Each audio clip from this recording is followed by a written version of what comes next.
paling menyakitkan bagi kami para ustadz, agama dirusak. Itu yang bikin sakit, kita nggak bisa tidur berhari-hari. 72 tahun merdeka. Presiden pertama anak Raden, Bung Karno. Presiden kedua menantu, Kanjeng Haryo. Pangeran Sumo Haryomo. Dari Solo, bapaknya Ibu Tin, Pak Harto. Jawa. Ketiga, Habibie, ibunya orang Solo. Bapaknya pembesar di Gorontalo. Keempat, Gus Dur, kakeknya pendiri Nahdlatul Ulama, Yai Hashim Asy'ari. Megawati, anak Bung Karno. SBY, orang Jawa. Tidak pernah terjadi selama 6 presiden ini. Dipanggil pembaca Quran ke istana. Baca Quran lagu Jawa, nggak pernah. Tidak pernah. Tiba-tiba presiden ke-7 dipanggillah Qori untuk membacakan acara Maulid Nabi di Istana Negara. Lagunya lagu Jawa. Assalamualaikum warahmatullahi wabarakatuh. Melihat video dari Ustadz Tengku Zulkarnain barusan membuat kita tersenyum. Kenapa harus terus-menerus mempersalahkan Jokowi? Hampir tiap detik, tiap menit, tiap jam, tiap hari, Jokowi akan selalu salah di mata mereka. Setiap kebaikan yang sudah dilakukan oleh Jokowi selalu salah di mata mereka, khususnya Ustadz Tengku Zulkarnain. Kalau kita mau berpikir sedikit cerdas, bro, Ustadz Tengku Zulkarnain dan kawan-kawan ini mempersalahkan Jokowi, entah itu kebaikannya, entah itu kekurangannya, ya karena Jokowi ini orang yang terlalu sempurna,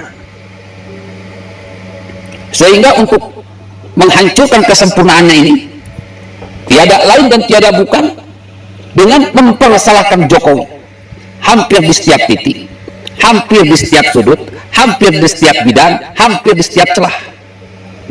Ya bu, bapak-bapak hadirin, pemuda-pemudi sebangsa setanah air, kalau dalam Al-Quran disebutnya sebagai manusia setan.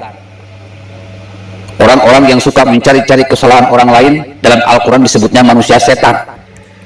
Allazi waswisu fi sudurin nas, suka menebarkan kejahatan kepada manusia.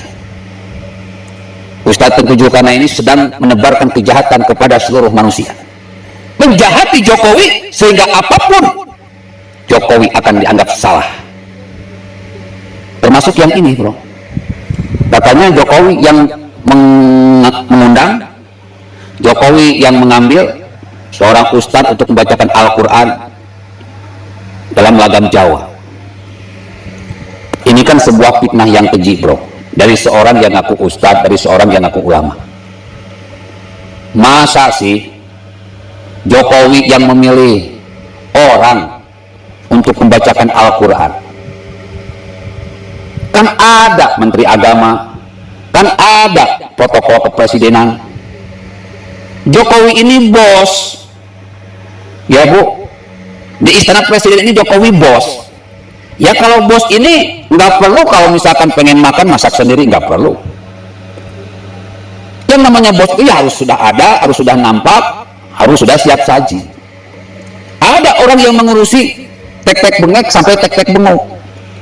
Jadi kalau misalkan ada terjadi kesalahan seorang ulama membaca Al-Quran dalam lagam Jawa, ya itu bukan kesalahan Jokowi, tapi kesalahan Menteri Agama atau kesalahan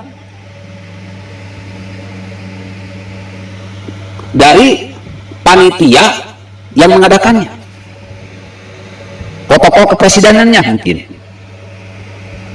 Sederhana sebenarnya. Ya karena memang sudah sulit mencari kesalahan Jokowi, akhirnya apapun dicari-cari. Dan memang mereka sudah tabiat selalu mencari kesalahan orang lain menggunakan kendaraan agama. Untungnya rakyat ini sudah cerdas, sehingga Jokowi terpilih 2 periode. Jadi hati-hati rakyat Indonesia, waspadai ulama-ulama seperti ini yang memang mereka ini berdakwah untuk dibayar. Berdakwah itu untuk kepentingan perutnya, untuk kepentingan kemaluannya. mereka ini selain punya visi misi menggerakkan atau mencapai negara khilafah, mereka juga harus memuaskan kemauan para bos yang membayar mereka. 3C, bro: Cendana, Cikeas, Caplin. Billahi taufiq wal hidayah. Wassalamualaikum warahmatullahi wabarakatuh.